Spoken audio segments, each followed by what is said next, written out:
Hi everybody, back to some more Q&A today. One of the many questions that we get asked constantly is how do I cleanse my body? Now that's a pretty broad question, and we'll kind of divide that up into some different sections. One of them we already did, which is how to get heavy metals out of the body, how to detox our body of heavy metals. And for this segment we're going to focus a little bit more on some of the just typical dietary issues that arise and cause a toxic situation in the body. For example, a lot of people just are simply dehydrated. I think most everybody understands that our body needs a lot of water, and most people just aren't getting enough water to stay properly hydrated. And your body turns into a bit of a stagnant pond that way. If you're not getting enough hydration to flush that stuff out, your body's going to start to build up some toxins. So make sure you're getting enough clean water through the body every day. A little rule of thumb that you can follow that is about take your body weight, cut that in half, and that's the number of ounces you might shoot for it a day for water. So if you weigh 180 pounds, you might be trying to shoot for about 90 ounces of water. Now that can fluctuate up and down because of activity, heat. In the desert Southwest where I live, you're going to really burn through a lot of water in the summertime if you're outdoors sweating. You might get 2 hours of activity out in the hot sun and lose half a gallon of water, and so you may need to hydrate quite a bit more on that. A hike I did out at Hell's Backbone, I was going through almost 3 gallons a day and still felt thirsty. I was just sweating a lot carrying that big pack out in the middle of the desert in the sun. And so you kind of got to gauge that off your activity, but start with some basic rules.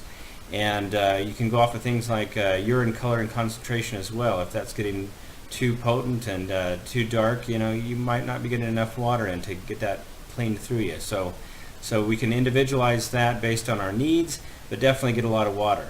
Another thing that's really common I see is that we eat too many calories for what our body needs.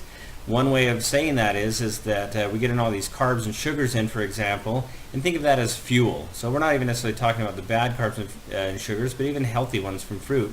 You can get more, and grains, you can get more fuel than you need. And if you keep trying to put 10 gallons of gas into a 30-gallon tank, it's going to overflow into the trunk.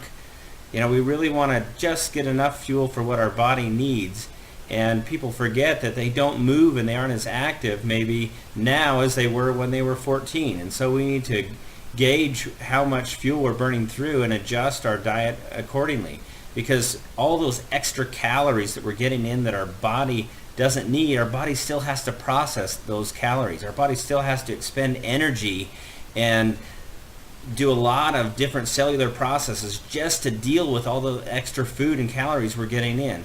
And so we want to bring that number of calories down, reduce the calories to just the appropriate amount, so that energy that was being used to process unnecessary calories can now be used to repair and heal the body.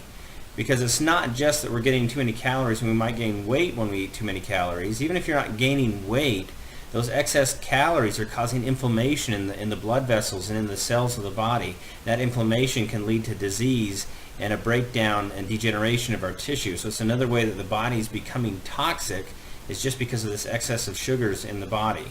And we really don't want to toxify the body that way and overburden the body. So let's take that burden off the body by reducing the calories to the appropriate amount.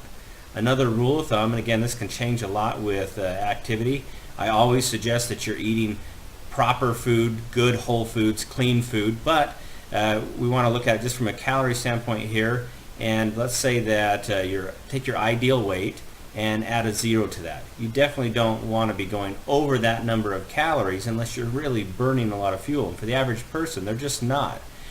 Most people are so sedentary that they're not going to burn much more than that. So keep those calories down to a good limit, and keep that water coming in, and that's an excellent place to start to really help cleanse the body.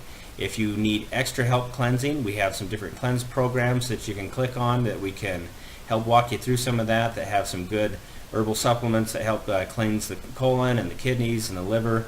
We have a lot of different dietary things that just by eating them, they help cleanse the body, like the premium greens and the premium feast. These whole food supplements are packed full of veggies and fruits that are doing that automatically in the body. So we get some great positive side benefits from eating these whole foods. So this is a great place to start, and we'll have more next time. Thanks everybody.